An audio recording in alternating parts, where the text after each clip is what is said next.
Hi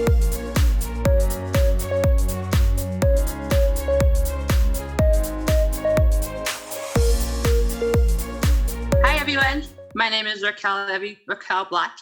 I am Kia'ani, born for Central Kenneth. I'm a member of the Navajo Nation and the new co-working manager at Change Labs. So thank you all for taking time out of your schedule today for being with us today. First off, I'd like to do an introduction of Change Labs, and for those who aren't already familiar with our organization. Officially, Change Labs is a Native-led and Native-controlled nonprofit organization based on the Navajo and Hopi nations. We provide creative workspace, tools, resources, and knowledge for Native entrepreneurs, and that's our goal, our mission, and even our passion. One of the most popular questions we get here at Change Labs is, how do I start a business? All of our programs and services are designed to help Native entrepreneurs, artisans, change makers, and vendors to both start up and strengthen their businesses. If this is a question that you have, we offer business coaching.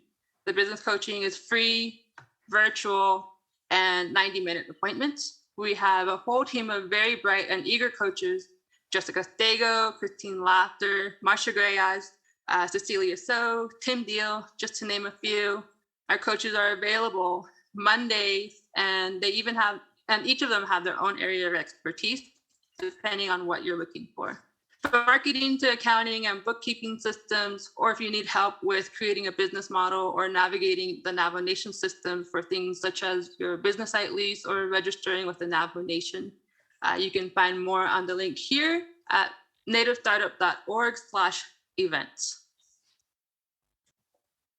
The next thing I'd like to talk about is our business incubator. Change Labs runs one of the only Native-led business incubators for Native entrepreneurs in the United States, and we're here in Northern Arizona.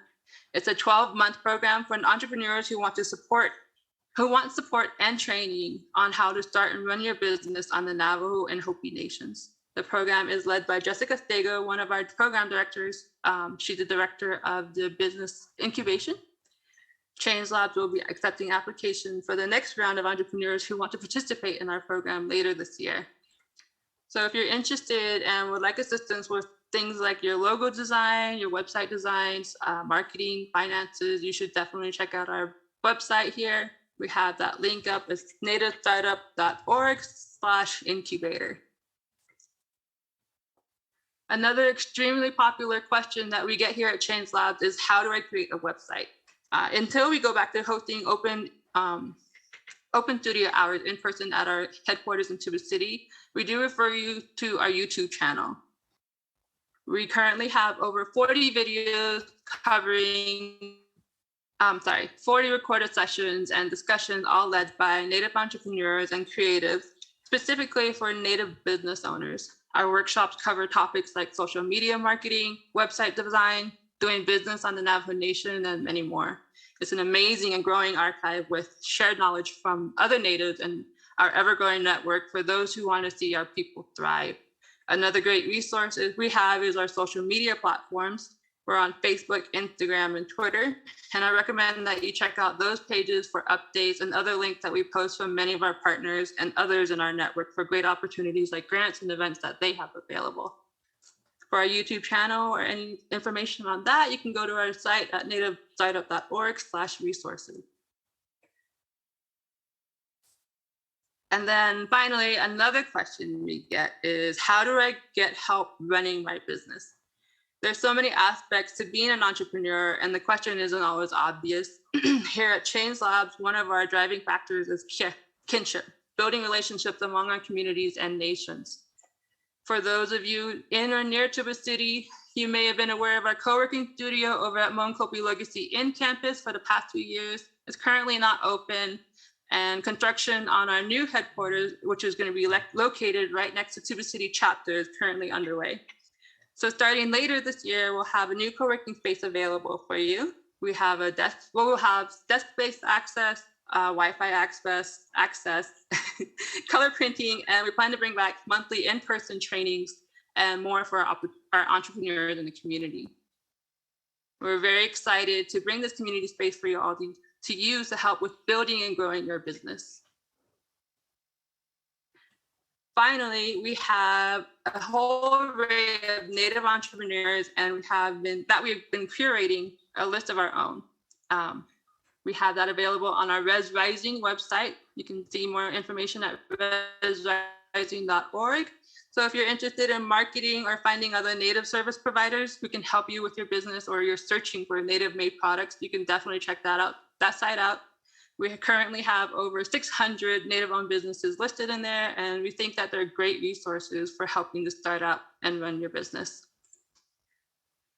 If you have any other questions about Change Labs, feel free to email me. My name is Raquel Black again. We'll post more links in the chat box below that you can check out for more information as well.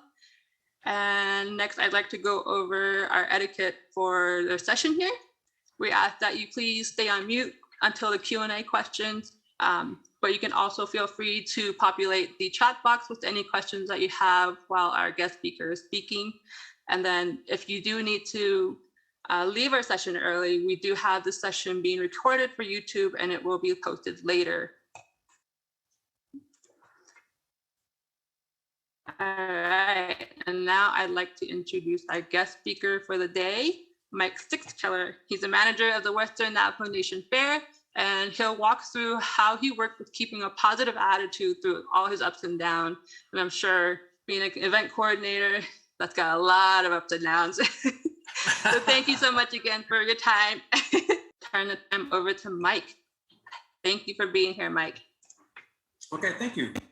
Appreciate it, you guys. First and foremost, thank you guys for having me. I appreciate being a part of this. It's an honor to go ahead and share some information with you guys.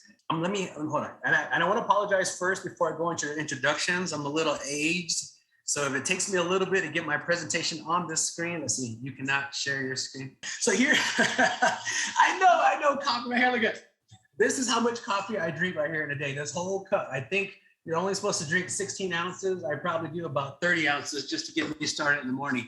Some of us have addictions. Mine's is coffee, and I absolutely love coffee. And when I saw this background on here, I had to put it on my slideshow. So here's what I'm gonna talk about. Okay, my presentation is called It's All in the Attitude. Throughout the course of you guys' training, you guys probably got a lot of information on marketing. I see they'll provide you guys how to design websites, how to get started. You guys are all passionate about certain things. Somehow, some way, you guys came to this department because you're passionate about starting a business. There's something driving you, something motivating you to go ahead and start a business and share your passions with others. I'm gonna talk about a certain little element of success that in my years of working for the Navajo Nation, working for the fair, that I found was really important to be successful. It's in the attitude. It is absolutely in the attitude. I've worked with thousands of people. I've been able to supervise hundreds more. And I found that the biggest asset somebody could have with being successful, and in looking at people that you work with that have great attitudes, that are passionate, that are leaders, I found that the biggest asset they can have is a great attitude. All right, a great attitude can do wonders. It's probably the keys to success. So that's what I'm gonna talk about today. All right, but first, let me tell you some of you guys might know me. Some of you guys may have seen me on Facebook, TikTok. Maybe you guys see me at the DJs. Maybe you guys have been to the fair. Maybe you guys just see me around town. If you guys know who I am, great, nice seeing you. And I wish I could see you guys, but I really can't. But if you guys don't know me, my name is Mike Sixkiller. I am currently the fair manager, event coordinator for the Western Navajo Fair. I've been doing this for about 8 years now. All right, that's my title, but who am I really? So I am Tohono O'odham. I'm actually from a little town called Seuss, Arizona, which is located about 20 miles north of the Mexican border. The Tohono O'odham Nation is southern Arizona. So I'm Tohono O'odham. The Sixkiller names comes from Cherokee. Through my grandfather who migrated from Oklahoma. So we have a lot of Sixkillers in the Oklahoma area.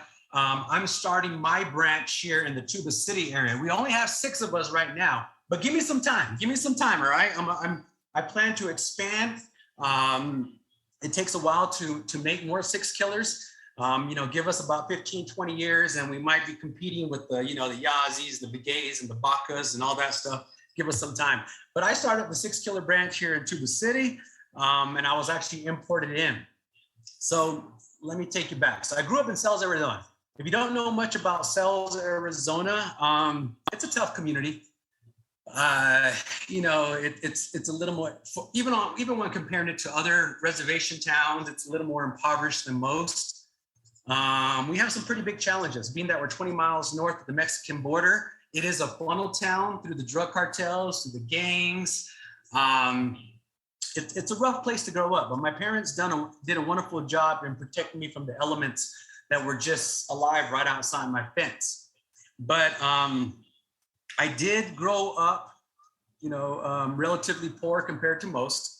When I say relatively poor, I'm not talking 2022 poor, you know what I mean? Oh, I don't have, the nice car. I'm talking 1970 something poor. I'm talking no water at all, no electricity, a shack, and 18 people living in a little shack, like people laying on the floor, people laying on the bed, people laying, on wherever we could lay, that's where we slept.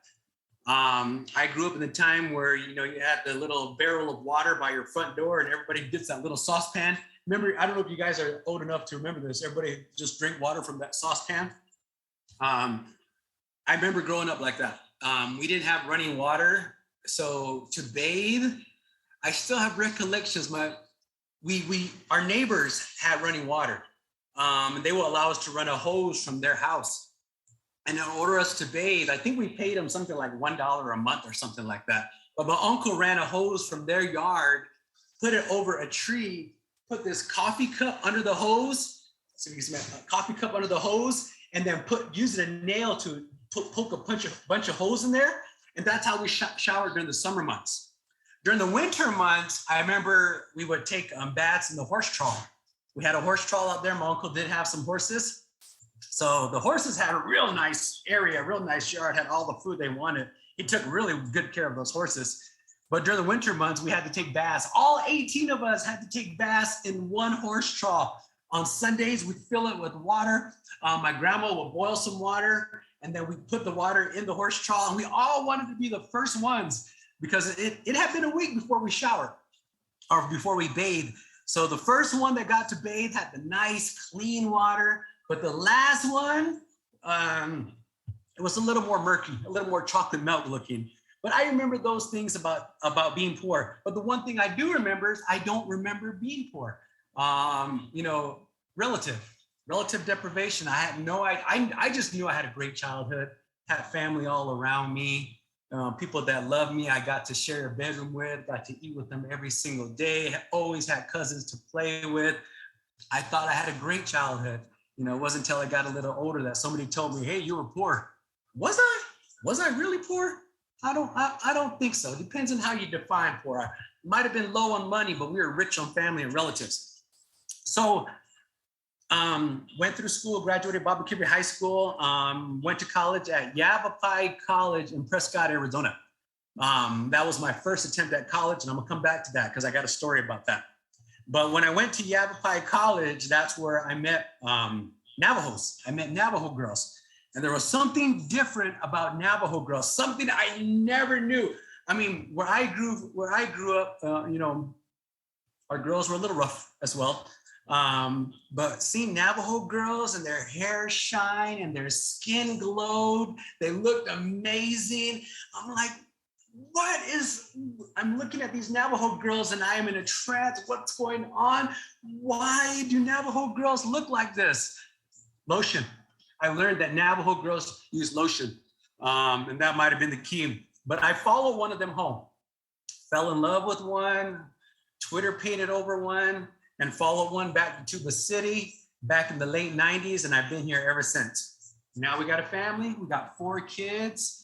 Got our first granddaughter in 2019, so I'm a grandpa.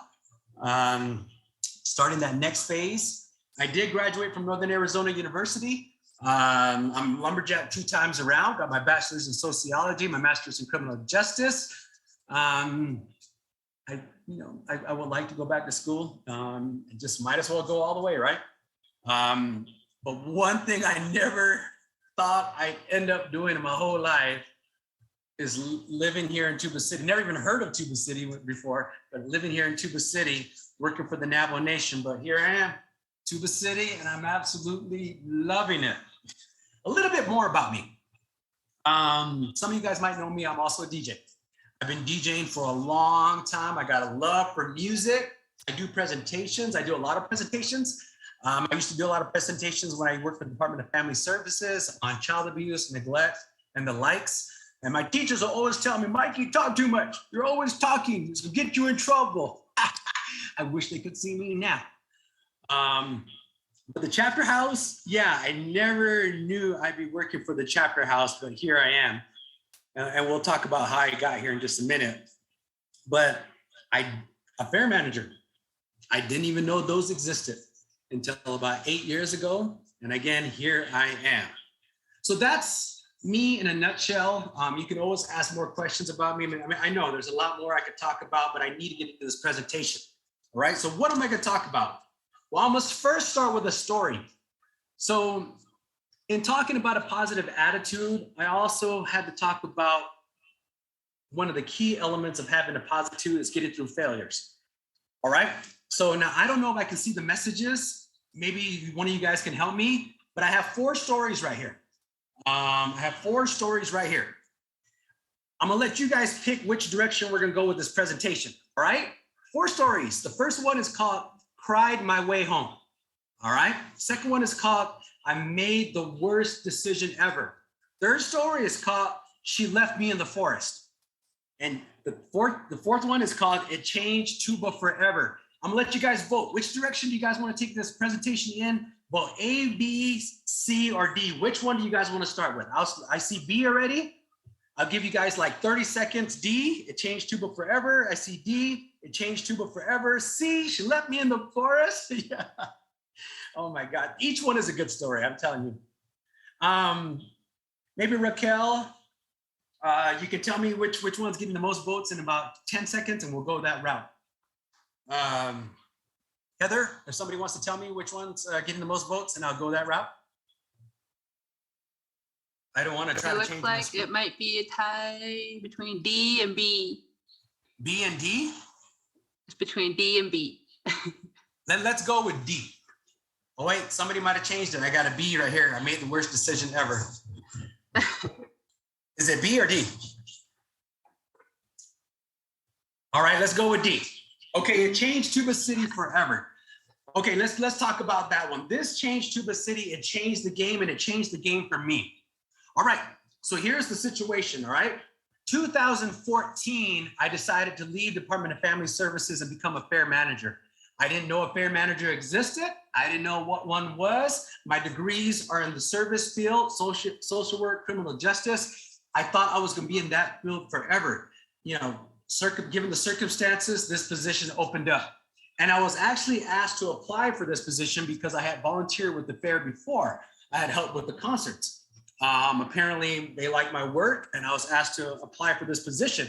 I remember going against 9 individuals, interviewing against 9 others. I was selected. I was offered the position, talked to my wife about it, but I took it.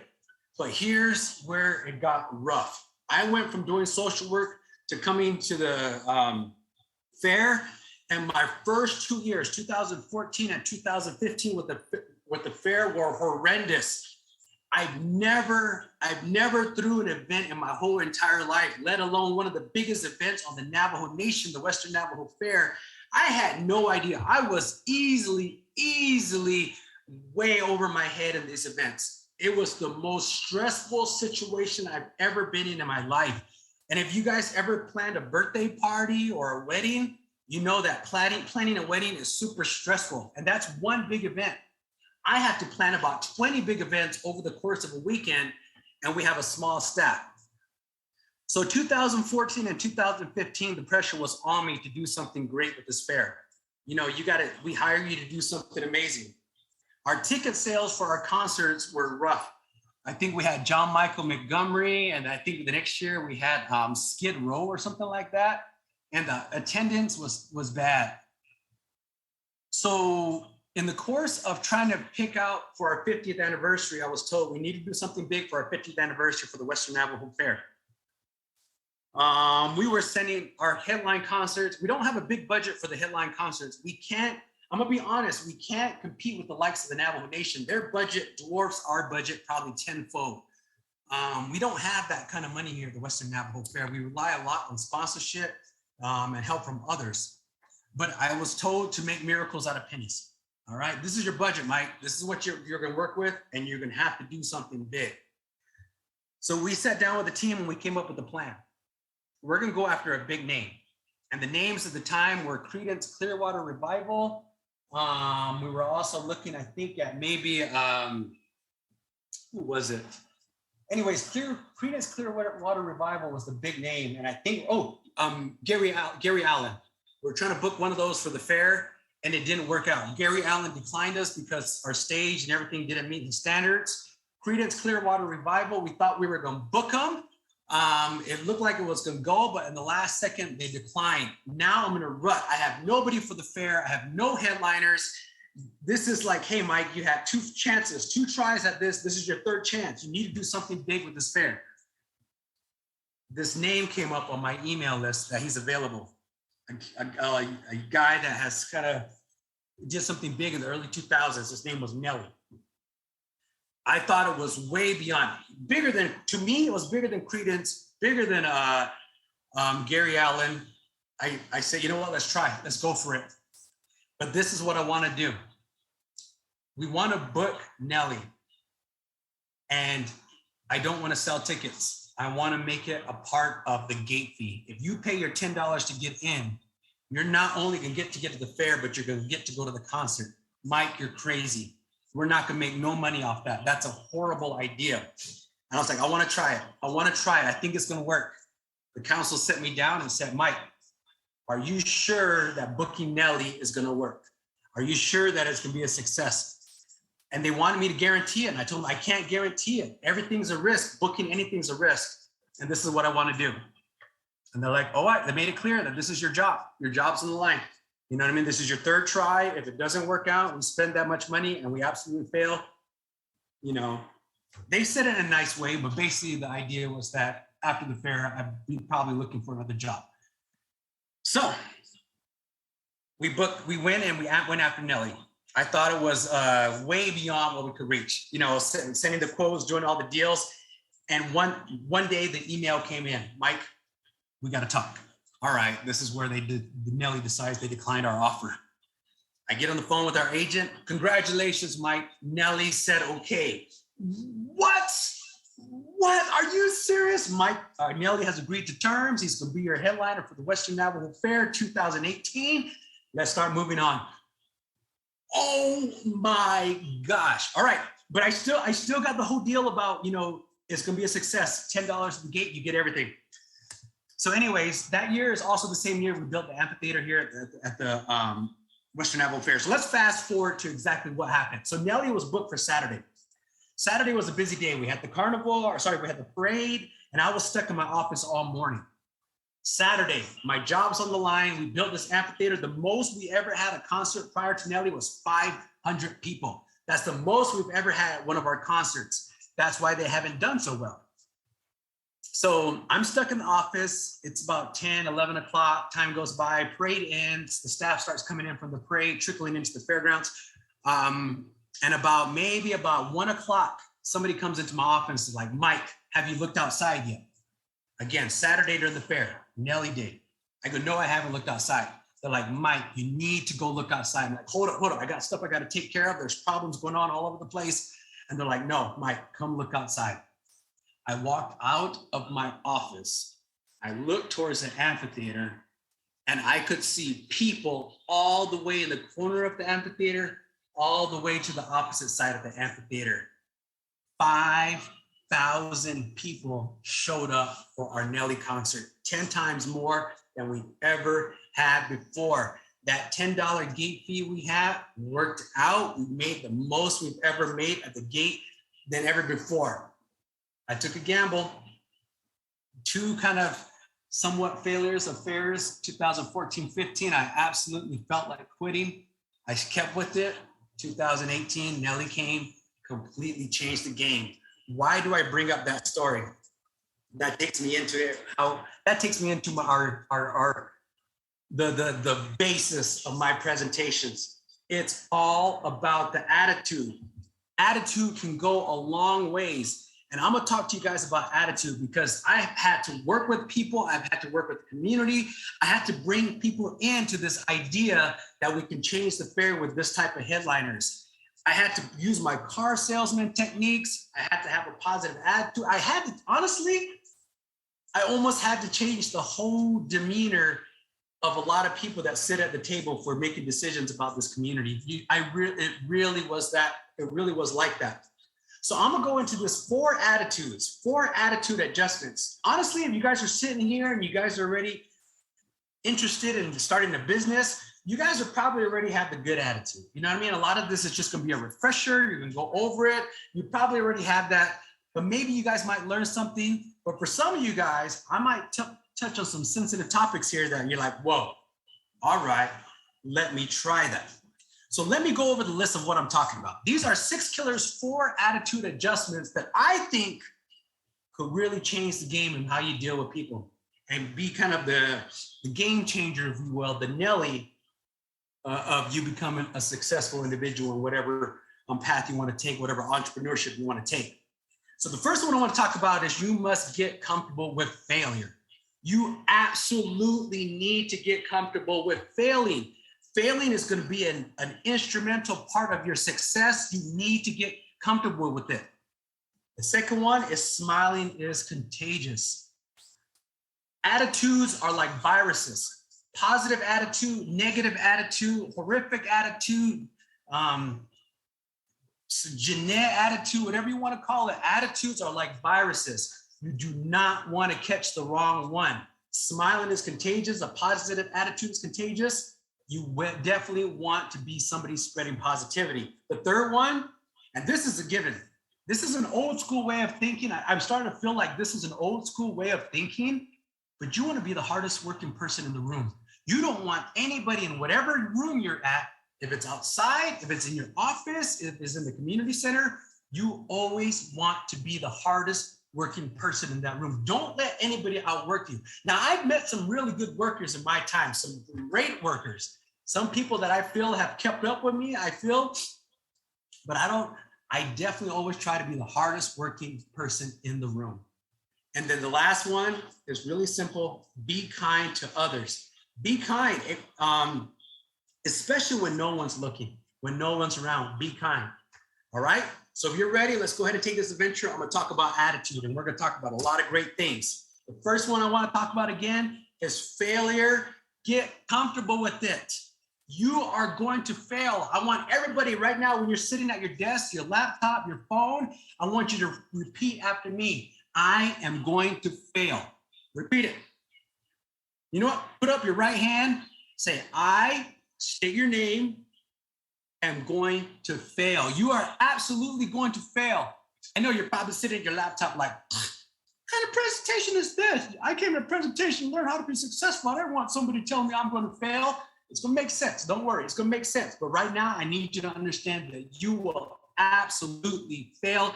And I need you to get comfortable with it. Because anybody you look up to, anybody you admire, all those people you see on TV, all those people doing big things, our staff here hosting this event, Heather, Raquel, everybody here has failed in their life. And honestly, the more successful you are, the more times you fail. Every success is predetermined by a whole lot of failure. Everybody that's sitting here that you see as successful has had nights where they thought about giving up. They've had hard days. We've all had nights where we cried ourselves to sleep and said, you know what? This is not worth it. This is not worth it. You know, maybe I made the wrong choice. Maybe I'm going down the wrong path. And I guarantee you're going to have a lot of those nights where you're going to feel like giving up. You are absolutely going to have those, especially when you guys are paving the way. You guys are going to have nights where you feel like giving up. Everybody is going to go through those. And the more successful you are, the more nights like that you will have. You will fall. you will doubt yourself. You will doubt what's going on. When I was, we kind of talked about this, when I was transitioning from, in the story I just said, from the CPS, when I was with CPS, when I was with Child Protective Services, I was the senior social worker. I was in this Western agency, I was the more senior social worker. I dealt with a lot of the more serious cases. I dealt with the ones that, you know, people don't talk about, the sexual abuse, the really violent trauma or abuse against kids, the neglect. Anytime we had the more serious cases, they were often given to me, especially in my latter part with Child Protective Services. I was seen as more of a senior worker with the program, even to the point where I was teaching the program. So when I came here and I came over to the department, to the fair, and I just felt like, you know what? It was just failure after failure. I couldn't do nothing right. I couldn't plan a simple event. I couldn't get people motivated. I couldn't get the community to buy into certain things. I felt like giving up. I had a lot of nights, I kid you not, I had a lot of nights where I was so stressful, I couldn't go, I was so stressed, I couldn't sleep. It was more so than when I was with Department of Family Services. And you are absolutely going to fail. That leads me to the second one. And life, you know, it ain't always rainbows and sunshine, you guys. You guys know this firsthand, you know what I mean? But when we're in school, what are we taught? When we're going to school, what are we taught? You know, hey, get good grades. Practice the golden rule. Go to school every day. Graduate, go to college, go to the military, do well, keep your nose clean, follow the rules. You do A, B, C, or D, and at the end, you're going to open this door, and what's going to be waiting for you is success. That's what we're taught. We're taught that we need to be driven, we need to be motivated, do good, all the right clubs, join all the organizations, be in sports. We do all the right things, and good things are going to wait for us, which can happen to a lucky few, but for the most part, the reality is, I wish it was that easy, because it's not. It's not that easy. The fact is, life is gonna give you obstacles. You know, life is gonna throw you left turns. Life is gonna give you lemons. There's things that are gonna happen in your life that you have no control over. We have this program that we started here at the Tuba City chapter. It's called Failure is Not an Option. See, we're really good about teaching our kids how to succeed, but we kind of really miss the whole part of teaching them what to do when you fall down, when you fail, when obstacles happen, when life happens. What do they do when you fall? How do you get back up? We got to teach them that failure is an essential part of success, that it is going to happen, and they need to be able to handle it. We need to start teaching our kids that failure is going to happen. So here's what we do with this program. We started it, I think, in 2018. This is one of our initial programs, and we take it to all our schools. So what is failure is not an option? Well, I'll tell you what failure is not an option is. We bring in some doctors, we bring in celebrities, we bring in people that have done some great things in their lives, school workers, social workers, people that have gone to the highest extent of the success of their respective careers. We talk a little bit about that, but we focus more on their obstacles. We talk about the doctor that talked about that dealt with depression, that dealt with suicide. That we talk about the teacher who had parents that were abusing substances, and they had to drop out of school for a little bit to take care of their siblings. We talk about those that have, that have taken wrong turns, made some bad decisions, had to come back from that. Having kids young in high school, we talk about that. We talk about the real things and how they overcame them. You guys, not only is life gonna be your biggest obstacles, but some of your family and friends will be your biggest obstacles, your doubters, if you will. Now, I told you I had a whole lot of stories about failure. Oh my gosh, I had the hardest time picking out which stories to share about you. Because when I was getting my presentation ready, I was like, dang, I sure failed a lot of things. Yeah, I have a whole life of failures. There was so many stories I could choose from. And one I talked about, I met my girlfriend. She was my girlfriend then at Yavapai Community College. My first year at college, I think my GPA, if I can remember correctly, was 0.12. Not 1.2, 0.12. I mean, I got 2 years. I think I got 1D. 1D out of like 9 classes. You can do the math. I think it was 0.1, something like that. My first attempt at college was horrific. Didn't think I'd get back into college. I didn't think I'd do it again. But give it 10 years later, I gave it a second effort, and I graduated from NAU. What's the not the 4.0, the second one, cum laude, whatever it is, cum laude.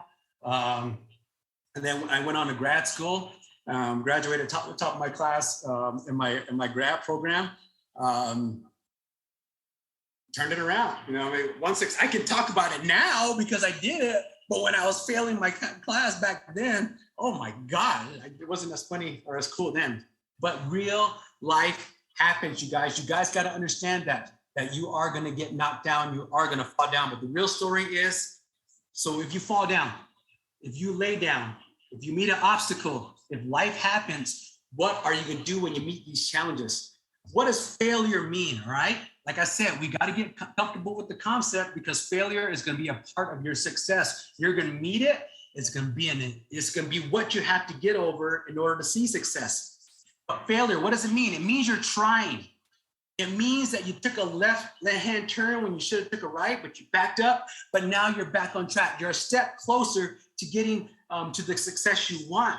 It is an essential part of success, and it's something that you guys really need to be comfortable with. So let me talk about a couple things. And you guys probably can answer this. When you fall off a horse for the first time, what's the very first thing people start telling you need to do? If you fall off a horse, what do you need to do? They tell you, the first thing they tell you is you need to get back on that horse, right? You need to try again.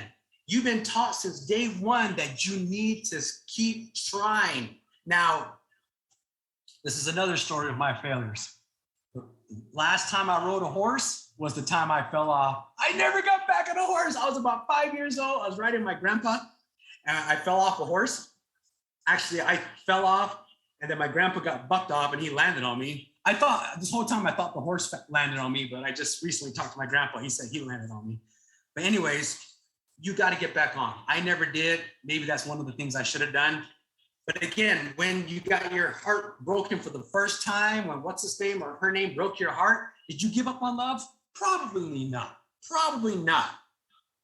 You need to know that you are able to get back up. Every time you fail, you need to know that you're getting back up. And here are some things you guys need to do. I fill my office with these things. I have these all over my office. You can see a poster right here. You can see a poster right here. But there's things like this. For instance, Michael Jordan. You guys have seen this. I'm not sharing anything new with you guys. A lot of you guys have already seen this. Michael Jordan, I've missed more than 9,000 shots in my career. I've lost more than 300 games, and 26 times I've been trusted to take the game-winning shot, and I missed.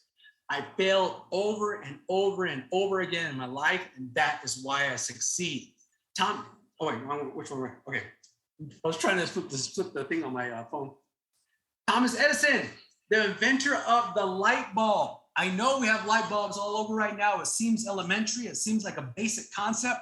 But let me take you back to the time that Thomas Edison was trying to put this little fire inside this bulb. How crazy that idea must have been. People must have thought he was out of his mind for trying to take this little fire, put it in a bulb, you control it on, off. That is a crazy witchcraft type concept that he was going on. But he says, I haven't failed. I've never failed. I've just found over 10,000 ways that didn't work. And one of my favorite sayings from the Grandmaster himself, the greatest teacher failure is. And like I said, I have these all over my office. I have like this one today is going to be Like I have Dr. Seuss comments, positive minds, positive vibes, positive life. Good things takes time. I mean, I fill my room with these positive sayings. I just like to surround myself with positivity. I have too many situations where, it wasn't filled with positivity. I have to deal with those things. But let's go back to the story I share with you. So 2014, 2015, the fair didn't go so well. I took a lot of slack for it. I got a lot of negative comments, especially in 2015 with the vendors. I got blasted a lot. I got videos taken of me, put on social media. A lot of nasty things were said about me the first 2 years I ran the fair. And probably some of you guys don't even remember them. I remember them. But I really was done with this fair thing in 2015. I actually had my resignation letter written up. I was like, no, this is not for me. I can't do this. And, I talked to my wife about it. Like, I took on too much more than I could chew. But it took some time. It just took effort. It took me getting back on that horse. It took me just really trying to revamp my whole frame of mind. And if I left in 2015, we never would have had a Nelly. We never would have had a baby bash. I don't think we would have. Maybe somebody would have came in that would have done it better. I don't know. But, I really think that, I came back for good reasons. That's my story. But the unfortunate truth you guys got to understand is that you're going to have a lot of people cheering for you to fail. There's a lot, some of us call them haters.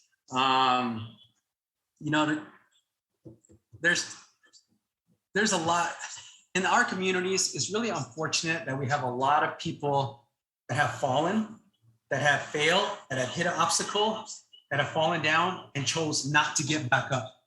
You guys probably have people in mind right now that, man, I wish they would have tried again. I wish they would have got up and did it again. Somebody who tried to go to school, didn't do so well, but now that, they're home, trying to get by. We have too many people that have failed. Alcohol got into their lives, drugs got into their lives, domestic violence into their home, things like that, and they can't get out of it. It's easy when you fall down. It's easy to stay down. It's easy. It's comfortable. You don't got to deal with anything else. You don't got to put yourself out there. You don't got to hear the haters. You don't got to hear that nastiness, that negativity. If you don't put yourself out there, if you're not trying, you don't got to hear it. Haters, they won't come around you if you're failing, if you're down there and you're in your ruts. They have no reason to come around you. I've had to learn this the hard way. You have to wear your haters like a badge of honor. And one of the things I try to tell myself, one of my mottos is, haters are a dime a dozen. They're a dime a dozen. And the more dimes you make, the more haters you will have. It just goes with it. You're going to have a lot of people trying to pull your legs, trying to bring you down as you're climbing. I tell people, as long as you don't look down or don't look back, you're fine. Just keep your eyes on the goal. And success is what comes after failure. But I need to tell you guys that you guys are going to have a lot of doubters, and you guys got to get used to that. And we'll go over thick skin in just a little bit, because I can talk about thick skin. It's not easy to grow, I can tell you that. Smiling is contagious. You need to make it contagious. This is one of the biggest challenges I have. I can tell you right now, getting people to change their attitudes is by far the biggest challenge I've had. Whether I was working in Kayenta, I did 5 years in Kayenta with the Department of Family Services. Here in Tuba City, I did 2 years with the Department, 3 years with the Department of Family Services. Before that, I was with Kaibito. Anyways, when I came to the chapter, changing people's mindsets was one of the toughest things to do. Now, when you come to a new office, when you come to a new environment, a lot of you guys are going to be met with these kind of attitudes. And I'm going to tell you right now, this is what I got. We can't do that. They probably won't let us. We haven't done it like that. We probably shouldn't try. No, you can't do that because I think they're not going to let you. And one of the worst ones I faced This is right here. To me, this is one of the worst ones I faced. You probably shouldn't talk to them because they don't like us, or you shouldn't deal with that person because they're kind of mean, and they're not good at working. Ugly stuff about people you have not met yet. That right there was one of the worst ones I was met with. When I started working with the Department of Family Services, there was this older lady. And first day when I sat down with the group, they sat me down and said, you know what? There's a lady, you probably, she's kind of mean.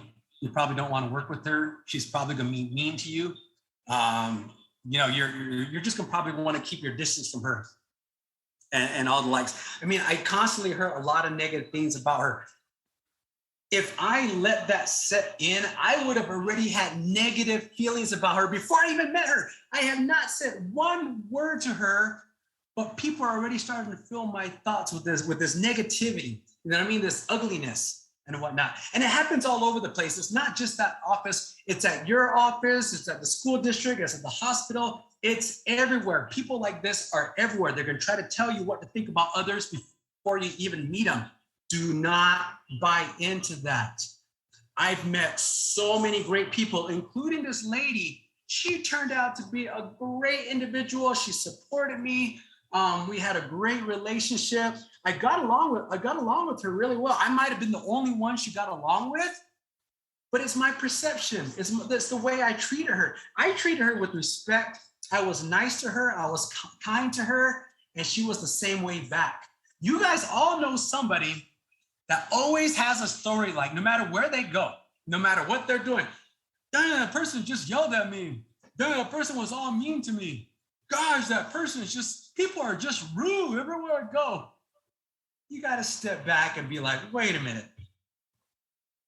Is everybody you meet rude and nasty, or are they feeding off your vibe? You know what I mean? You really got to ask yourself that. You know what I mean? Is it the other people, or is it us? That's what you got to ask yourself. So negative attitudes. It's going to be one of the biggest obstacles you guys will face when you guys are going through the process you're going to get your business going, to make your business successful. You guys are going to meet a lot of negative attitudes. All right? Like I have a list here. It's not worth trying, but the positivity is going to start with you. If you are not the positive person, I'm going to teach you how to become a positive person, right? Now, one thing I'm very optimistic. Again, I'm almost optimistic to the point that it's a fault. I always feel like it can get done. You know that one person that's a meeting, like, yeah, we can do it. We can get it done. Absolutely, we can do it. You know that person that you're like, oh my gosh. And that's me, all right? At the meetings, I'm like, you know what? Let's do it. Let's get it done. We can do it. This is how we can get it done. That's me at almost every meeting. I'm that optimistic. Let's go for it kind of deal. But it's almost to a fault where sometimes, maybe I bite off more than I can chew, if you will. But here are 5 basic steps that I think that you can take, you can become a positive person. And if you're already a positive person and you got great outlook, fine. This is just a refresher. And again, this is not a professional list. I did not pull this off some PhD's website. I did not go on YouTube and pull this off. We'll call this DJ Sixkiller's 5 steps to being a positive person, right? We'll call it like that. You'll find it nowhere else. So the first one is surround yourself with like-minded people, all right? Surround yourself with like-minded people. You can almost spot a group of people, and you can almost kind of determine how all those people in that group are going to end up. If you have a bunch of people that are, they're getting drunk on the weekends all the time, smoking all the time, you're going to assume that almost everybody in that group is probably doing the same thing. Correct?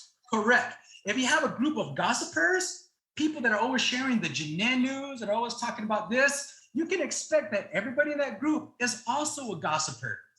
It's the same thing with being successful. If you surround yourself with people that have goals, that are driven, that are motivated, that, just personify positivity, you're going to end up being the same way. So surround yourself with people that have the same goals as you, and you guys, it'll kind of push you to reach those goals. Clear yourself of the negative people. This is step 2. This is hard. This is really hard. Now, I'm not telling you to turn your back on family and friends. You cannot do that. You know what I mean? Sometimes negative people are those that are in your home. For those individuals, you just got to keep a positive mind and stay positive when you're talking about them. But what I am talking about is it's easy to get caught up in negativity. When we were growing up, when I was younger, we didn't have cell phones, all right? We didn't have the web. We didn't have all this. When we got home, we were able to live in our own little world. It's not the case right now. Negativity can follow you on your phone. It can follow you on your device. It can follow you on your emails, and it can follow you on Facebook, TikTok, Instagram. It's all over. Me, I had to do this last year. My Facebook was getting pretty big. Every comment I made, every post I posted on there, I was getting a lot of slack. People were sharing it. And I got a lot of people that were posting nastiness on my posts, just negative, mean comments. And I started paying attention to them, and it started bothering me. I started, when I eat dinner, instead of talking with the family, I'm thinking about that nastiness that somebody said on my post. When I'm going to sleep, I should be concentrating on what I'm doing the next day, but all I'm thinking about is that negative thing that somebody posted on online yard sale about me. And I made a decision to make my Facebook private. I started deleting people that were negative. I started deleting people that were drama. And it made a world of difference, at least to me, when I started actually weeding out those people that brought negativity into my life. I love social media. I can't get rid of it. I'm addicted to it. So instead of getting rid of social media altogether, I just weeded, if you will. I did some spree cleaning. I got them out of my life. And I can tell you right now, it made a world of difference. I don't have to hear negativity. If I see somebody posting negativity on my Facebook or anything, I'm quick to delete them. I don't like drama. I don't like hearing drama, so I don't mind deleting it. Don't forget to put yourself first. Smile every chance you get. I want you to try this. If you guys ever try this, negativity on social media can be contagious. It's super contagious. If you had to put positivity and negativity side by side, negativity is like the Omicron Delta variant. It's super contagious. People catch it easy. Positivity takes a little more time, but it's also contagious. It's like maybe the original form of COVID, which was still contagious, but not as contagious as all the newer variants. That's how I would say it. But try something like this. If you go into a meeting, if you go into a room, just go in there and smile. Just look at the next person next to you, smile. Look at the other people around the room and just smile. Even if they're all not showing, they have mad faces on, just look what it does to the room. Just look at me. Some people are gonna be like, what's wrong with you? What's wrong? You have gas? Some people are gonna question you and you're gonna laugh and it's gonna cause them to laugh. But if you just go into a room with a smile and a positive attitude, you can almost instantly change the entire room. I kid you not, it works every single time. Some people are like, they have this kryptonite wall to positivity. It might take a little more effort, but for the most part, smiling in a room, it's almost contagious.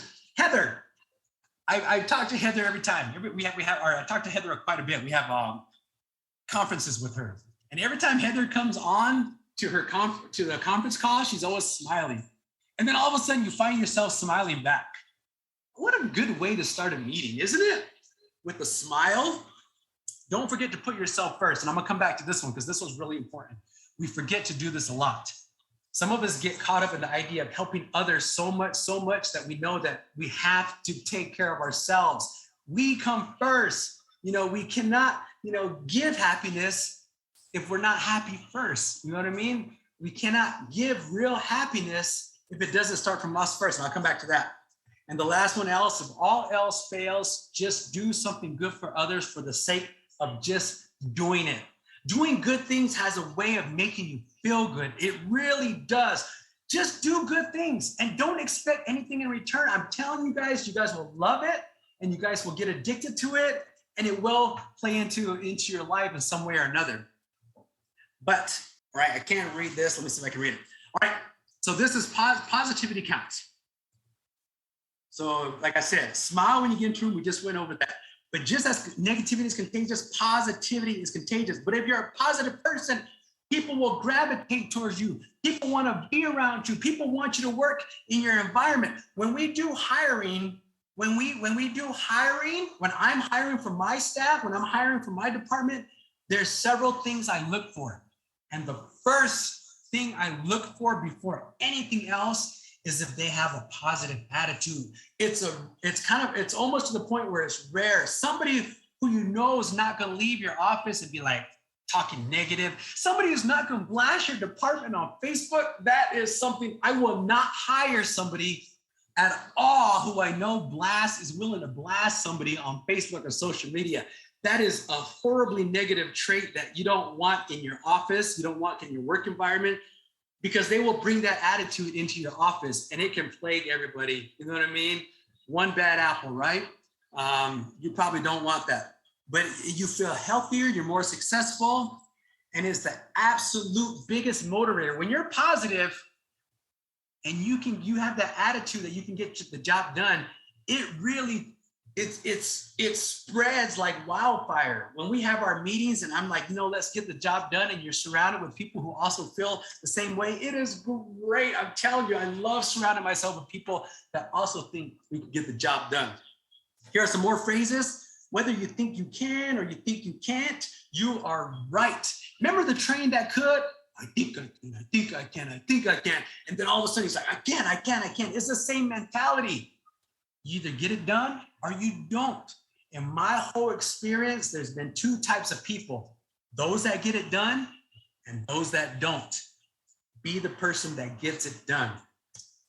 A positive attitude will have positive results, because attitudes are contagious. Hallelujah. Amen. I couldn't have said it better myself. Who said this? Zig Ziglar? I think that's just who posted the whole comment. And hang out with a bunch of I can't people and you won't. Hang out with a bunch of I can't people and you will. Exactly. These are little, it just coincide with exactly what I'm talking about. But let's go back to the part where I talk about it all begins with you, the 5 steps I'm talking about. We went over the surround yourself with like-minded people. We went over the clear yourself with negative people. Smile every chance you get. But I want to talk about you. This is something that we all struggle with, is putting ourselves first, especially when you're a parent, especially when you're a mom, especially when you have a job and parent responsibilities. It's hard to consider putting yourself first. It almost feels selfish to put yourself first, but you need to make time for yourself. You need to make time to read. You need to make time to go out for a run, walk, take care of yourself. The more tools, the more energy, the healthier you are, the more you can give. It starts with you. You really need to take care of yourself. I like to run. I like to hike. I like to DJ. I make sure I give time for myself, because I know I'm giving a lot of time to others when I get to work. Give time for yourself. Whatever it is, whatever hobby you have, the things that make you happy, take time to do it, right? Don't take all the fun out of it and it's just work. Take care of yourself, you guys. Now let's go to the next one. Be the hardest worker in the room. How much time do I have? Let's make sure I have enough time. Okay, I think I have like a few minutes. All right, so be the hardest worker. I'm gonna try to sum this up, and it looks like about 15 minutes. So be the hardest worker in the room, all right? Now, there are 2 things I look for. I said positivity when we hire somebody as number 1. Number 2 is I look for somebody with a strong work ethic. I'm looking for somebody who knows how to work hard, who's gonna be to work on time, who's gonna give me honest, hard work from the time they get here to the time they leave. I'm looking for a hard worker. And this is what you guys are gonna be looking for too. You guys are gonna be looking for the same thing, a positive attitude, a hard worker. I can tell you right now, those are actually kind of harder to find than you would think. But we're always looking for those individuals. And a positive attitude, one of the things is they work well with others. They get along with others. That goes a long ways. And then again, a hard worker, I know this is important to others as well, that they want to find a hard worker. But again, success is out there for everybody. It's out there. Success is, we're only granted the opportunity to be successful. Nobody is guaranteed success. The opportunity is there, but nobody's guaranteed it. It's something you have to work towards. I really feel like the younger generation, they really are missing the point that anything good in life, whether it's marriage, your job, health, requires work. A good marriage, you don't give up on the first argument. You don't just throw it away when things start. You have to work at a good marriage. You have to work at a good job. You have to take the steps to become successful. You start as a worker, you go to a manager, you become a supervisor, and on and on and on. You know, you start as a date, you become boyfriend, girlfriend. You know what I mean? You live together, or I don't know if that's the way you're supposed to do it. I think you're supposed to get married first. Then you get married, then you guys, you know, happily ever after, right? There's steps to it. But the best things in life often require the most work. Am I right? Am I right? Am I right? All right, but let me tell you about my parents real quick. I'm gonna go through this really quick because I completely look up to my parents. My mom was young when she had me. She was 15 years old. My dad was 16. They were super young. I don't know. You know, that means my mom got pregnant when she was 14 years old. All right. My dad went to, I think, a semester of college, but, you know, he had responsibilities back home and he came right home. They went right into the workforce with just high school diplomas under their belt, which, you know, in the 70s was tough. Now it's even tougher. You know what I mean? With the high school diploma, you kind of have to have a little bit more than that. A lot of jobs are looking for more than that, but they went into the workforce with just a high school diploma. And they started out at the entry level in all their positions. But my dad and my mom have strong work ethics. They're the kind that get to their job 30 minutes beforehand. They start working early. They bust their butts when they're there, and they work their way up the ladder. My dad became a supervisor for one of our utility in the electric department over there. He became a supervisor over there. I think it was the electric department. My mom, I posted about a year ago, she was the interim director for the family services in sales. Still no degrees. They worked their way up through just pure grit and a strong work ethic. They show me what work does and what a good work ethic does. And I absolutely love my parents for that. They're my heroes. Again, in family services, I used to say this to my parents quite a bit. You know, when you're out there, when you're doing your job, when you're working with your workers, it's pretty much the same as being a parent. I would tell my parents this all the time because we lecture our kids, we talk to our kids, we teach our kids, don't do this, you do that, make sure you don't do this, you make sure you guys do this.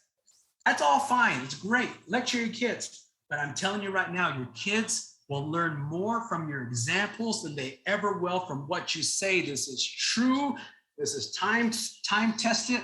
But kids will learn more from your examples than no matter what you say, even if you scream at the top of your lungs till you're blue in the face. And it's the same thing with workers. They're going to learn from your work ethic. If you work hard and you're busting your butt, you're going to have workers that do the same thing. I'm a coach. I coach Little League football. I got a little kids. And my thing to them is you guys practice harder at practice every single day. Because on game day, you're gonna play just how you practice. So you practice hard, you give it 100%, and on game day, it's gonna be easy, right? So again, this goes for everything, you guys. Hard working again plays in. You combine that with a positive attitude, and you guys are built for success. One thing I've learned also from being here is you got to be able to give your word, and people will trust that if you say you're going to do it, you're going to do it. This goes a long ways, man. Giving your word. If you tell somebody you're going to do something, you do it. If you tell somebody you're going to be here at this time, you be there at this time. People need to know that they can depend on you. Absolutely. Your dependability and reliability, your reputation for that, again, goes a long way with the success of your business. It really does. And I'm going to tell you a story about spanking. Now, spanking is a gray area. It really is. Some of you guys choose spanking. Some of you guys don't. I grew up in the generation of spanking. I grew up when you still could spank in schools. I went to a Catholic school, and our nuns, God bless their souls, but they were some of the meanest ladies I ever met in my life. And I shouldn't be saying that, huh? Making you guys all talking about them before you guys even meet them. But they were rough. Our nuns were rough. And every nun carried a paddle with them. They had paddles. And if you got out of line, they'd spank you, all right? And my parents believe in spanking with the belt. You know what I mean? With the belt. I went through that. So when it came time for me to, with my kids, I had to decide if I'm gonna use spanking on my kids or not.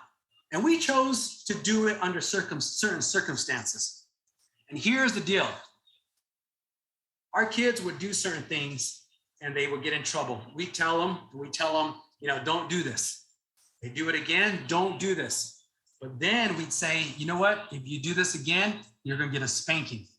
It's the words I didn't want to say. I didn't want to say it because I absolutely hated spanking my kids. It really does make you feel horrible.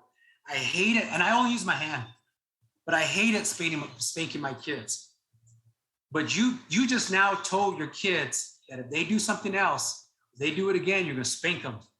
And if they did it again, I had to keep my word. That was a bad example. That was a bad way. To me, it's like a bad way. But honestly, I was setting. They had boundaries. They knew there was rules. They knew there were limits. We chose to have spanking in our house. I mean, it's up to you. I'm not telling you to have spanking in your house. That's your call. But again, good or bad, whether it's something good or something bad, you have to keep your word if you want to be successful. All right?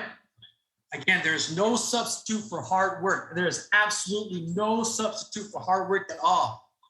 You guys know who Jerry Rice is? Jerry Rice was known for his strong work ethic. He's the best wide receiver in the NFL. He was during the 80s, and a lot of his records are still unattainable. He set the records. He set the bar high for being a right wide receiver in the NFL. But he was known for his monstrous work ethic, just crazy workouts. He was the first to practice, the last to leave, and he made a commitment to that. And he goes, today I will do what others won't, so tomorrow I can accomplish what others can't. He was a living, breathing example of that mantra. So be kind. This is the last one. I'm trying to rush it. I only got a few minutes left. Be kind. I know I talk too much. So even when no one is looking, be kind, you guys. You guys, really, one of my coworkers always says this, it costs nothing to be kind. It takes zero effort to be kind. You know what I mean? My staff, one of the things I talk to my staff that's here at the office, I talk to them, I go, you know, when anybody walks through that door, I don't care who it is. I don't care if they're wearing a suit. I don't care if, you know, they have white hair. I don't even care if they're stumbling through that door. They're a little tipsy, you know, it looks like they've been, you know, kind of wandering around for a few days. I don't care who it is. They're going to get treated with the utmost respect.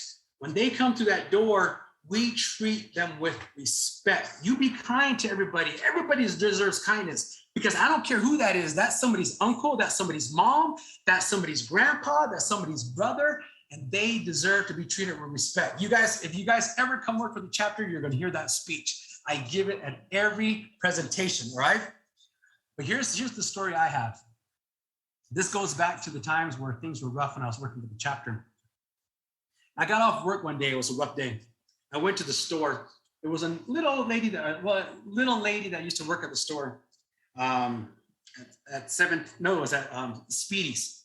It was at Speedy's, which is down in the four-way in Tuba City. So I went to the store to go get a drink before going home. I had to go buy something. It was late. I got off late, about 6:30, and I was feeling really down. It was a rough day. I got beat up that day, but I wasn't feeling too good. But I went to the store. I was in line. I had my drinks, put it on the counter.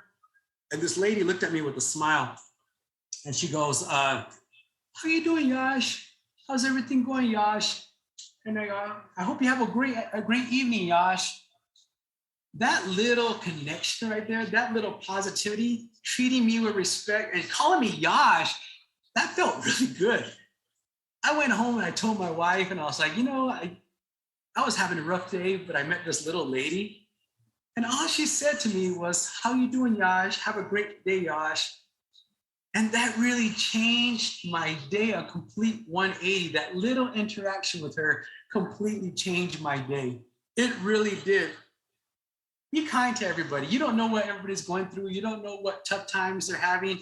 Especially in this day and age with what we just went through with COVID, people are dealing with a lot of mental health issues right now because we went through something that as humans, we weren't meant to go. We weren't meant to be stuck in our house for a prolonged period of time. We weren't meant to be non-social. Those are tough things, new things to us as humans. We're social beings, we're interactive beings. So we're dealing with a lot of the trauma. I mean, real or not real, from that, we've all lost somebody. The trauma we went through, the stories, the heartaches we went through were real. Combine that again with the whole pandemic, we're dealing with a lot. So be kind to everybody, especially to those that, can offer you nothing. Character right there. For those, you treat those with kindness, even those that can't offer you nothing. When we go, people always, I'm friends with the Galanis. I call them Galani. We call them, I'm sorry, I shouldn't be calling them that. But the group of people that drink, they're always hanging out. I always go talk to them, hang out with them. Sometimes they come into the chapter. When I used to be the chapter, I'll offer them coffee. And they're like, Mike, your Galanis are just your friends. They're like, God, you're always, they try to kick them out of the chapter. I'm like, no, let's get them some coffee. I honestly feel that, that kindness goes a long ways, and maybe it's just, they just need more of that in their lives. People like that. One of the things I do want to talk about is character versus reputation. Be true to who you are. As you guys go on with your business, it's unfortunate that we live in a world where your ethics, your morals, your whole sense of right or wrong are going to be challenged. Sometimes it's going to be, you might think about compromising it in order to take the next step. I would encourage you guys all to not cross that line. When you know it's right, what's right and wrong, as far as ethics, as far as your whole idea of morality when it comes to work, don't cross that line, you guys. I really don't think that giving up a sense of who you are is worth it. That's just my opinion. You know what I mean? Being true to yourself, being true to who you are, it will help you as you go along. You don't need to compromise your ethics, you know what I mean? But here's the one thing, this is why I say this. As you guys become more successful, as you guys go forward in your endeavors and your businesses, you're gonna have a lot of people that are gonna throw negativity at you, that are gonna throw shade at you. As long as you know you're doing the right thing, as long as you know that you've made the right decisions and you haven't compromised your ethics, you're gonna feel comfortable with the decisions you made. You're gonna feel you're gonna be able to go to sleep at night saying, yes, I know people don't agree with them, but that's fine. They can say all these nasty things they want about me, but when I made this decision, it came from the right place. And as long as you do that, you guys, I'm telling you, you guys are gonna go to sleep with a clear conscience. You're gonna feel okay. That's not gonna be one of your stressors. You're gonna have a ton of stressors. That doesn't need to be one of them, all right? And here's the one thing I encourage you guys to do. When people blast you on Facebook, when they say negative things about you on social media, don't get caught up in that. This took me a while to realize, but people have short memories. Things are changing. The news from this morning is not the news of right now. It's not going to be the news of this evening. People have short memories, you guys. Let them say their negativity. As long as you're doing the right thing, you guys, it will fade. It will go away. It will be yesterday's news. It will go away, you guys. It will be forgotten. It will absolutely be forgotten, at least by the audience. You may not forget it, but your audience, they will move on to something else. Don't feel that fire. People are just posting negativity to get a response out of you. If they post negativity, delete them. If they have to be around, just don't respond. And if you do respond in a positive manner. Well, thank you. Thank you for saying that. I'll work on that. Thank you for bringing that out. I'll try to fix that next time. Well, I appreciate your comment. Let me see what I can do to try to change that. You know what I mean? I thank you for, turning it into a positive. Here's some more things. Be more concerned with your character than your reputation, because your character is what you really are, while the reputation is merely what others think you are. Again, we hear this. This is almost coincides with the golden rule. Treat others how you want to be treated. We learned this whole phrase with that same thing, right? But again, your character goes a long way. Never worry about your reputation. That's how other people want to try to portray you. But your character, stay true to that. And be kind whenever possible. And it is always possible. So be kind whenever possible. And you know what? It's always possible. And I want to just go over again. It's all in the attitude, you guys. Get comfortable with failure, because failure is going to be an instrumental part of your success. You're going to fail way more times than you succeed. Know that, okay? Get comfortable with it. And every morning, instead of laying there, get back up and go at it again. All right? Get back up. Do not stay down. Do not get comfortable with being down on the ground. Get back up and do it all over, because success is waiting for you. Smile, be positive, spread the positivity, all right? Be the one that's spreading the good vibes. Don't be the one spreading the bad vibes. We have too many of those people. Be the hardest worker in the room, outwork everybody. Come in early, bust your butt. Know that you gave an honest day of worth of work. Leave it all on the table and everything else will fall in place. And last thing is just be kind, because people gravitate towards kindness. I think I think I took the whole time, right? And I hope we still have people on. If you guys followed me through the whole presentation, I thank you guys. I appreciate it. If you learned something from this, great. If you have any questions for me, and I'm just like, here, I'm an expert on this because I'm a DJ, all right? So I can answer you. I have the credentials. Just ask me whatever, and I can answer whatever questions because I'm a DJ. Thank you, guys. Thank you so much. Thank you. Thank you so much, Mike. That was a really, really great presentation. I appreciate it.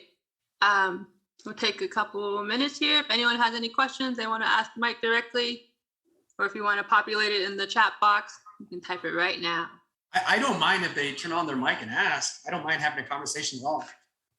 Yeah, we can open it up if anyone wants to come off mute.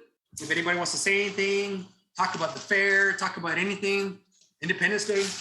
How come we don't book Metallica and George Strait? On the chat box, everyone's saying thank you and how much they appreciate you, Mike. Thank you, guys. Thank you. If there's no questions, then I guess I am done. I'm gonna go grab myself a quick burger, and then I gotta jump back on this Independence Day celebration. Sunday, you guys. Sounds great.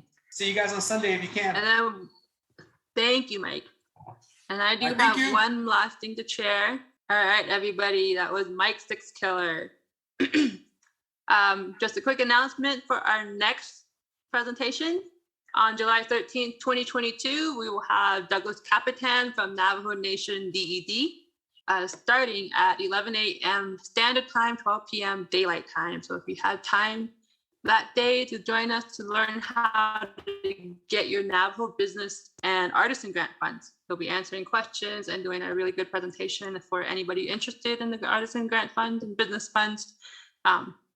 Go ahead and go to our link. We have our website set up at nativestartup.org/events, and you can register there for free. All right. Thank you so much for joining us again, everybody. We look forward to seeing you at our next presentation.